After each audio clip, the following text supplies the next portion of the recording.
میری ماں بھی آگ میں جلس کر مر گئی، میری 2 بہنیں بھی آگ میں جلس کر مر گئی، اور میرا باپ بھی آگ میں جلس کر مر گیا۔ جی ہاں جناب، یہ نیچے چھوٹی سی بچی کی فریاد آپ سن سکتے ہیں۔ یہ کہہ رہی ہے کہ رات کو 2 بجے تھے کہ کچن میں آگ بڑھ اٹھی۔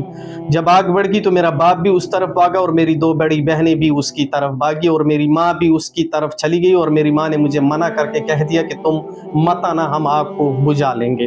لیکن کچھ ہی ٹائم، آدھے گھنٹے میں میرا باپ بھی جلس گیا اور مر گیا، میری ماں بھی جلس کر مر گئی، اور میری 2 بہنیں بھی جلس کر اس دنیا سے چلی گئی۔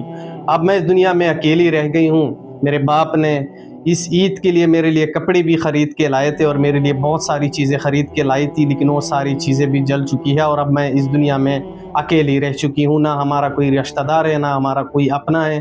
اس دنیا میں جو بھی میرا تھا وہ سب کچھ اللہ تعالیٰ نے مجھ سے چھین لیا ہے۔ اس دنیا میں کبھی کبھی انسان کے اوپر ایسا وقت آتا ہے، اور وہ وقت منٹوں میں ایسا تبدیل ہو کر رہ جاتا ہے کہ آپ بالکل حیران رہ جائیں گے۔ منٹوں میں آپ کے اوپر ایک ایسی قیامت ٹوٹ پڑتی ہے کہ آپ نہ سمجھ پائیں گے اور نہ سوچ پائیں گے۔ صرف اور صرف میرے کہنے کا مطلب یہ ہے کہ آپ نے اس دنیا میں کتنے ٹائم تک زندہ رہنا ہے، 60 سال یا 70 سال؟ کل نفس ذائقۃ الموت، اللہ تعالیٰ فرماتا ہے ہر نفس نے موت کا ذائقہ چکھنا ہے۔ اللہ تعالیٰ فرماتا ہے تم اس دنیا میں کسی بھی کونے میں چلے جاؤ، جہاں پہ بھی چلے جاؤ، پھر بھی آپ نے میرے پاس ہی آنا ہے۔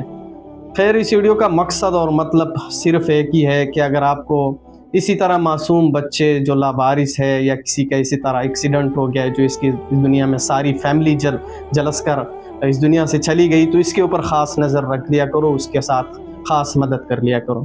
اس چھوٹی سی بچی کے پاس ایک مرد نما نوجوان پہنچ جاتا ہے، اور اس کو صرف یہ تسلی دیتا ہے کہ نہ تو میں آپ کا باپ واپس لے کے آ سکتا ہوں، نہ آپ کی بہنیں واپس لے کے آ سکتا ہوں، نہ آپ کی ماں واپس لے کے آ سکتا ہوں، لیکن اتنا میں آپ کو یقین دلاتا ہوں کہ میں آپ کے لیے عید کی ساری شاپنگ بھی کروں گا، اور آپ کا ڈھیر سارا خیال بھی رکھوں گا۔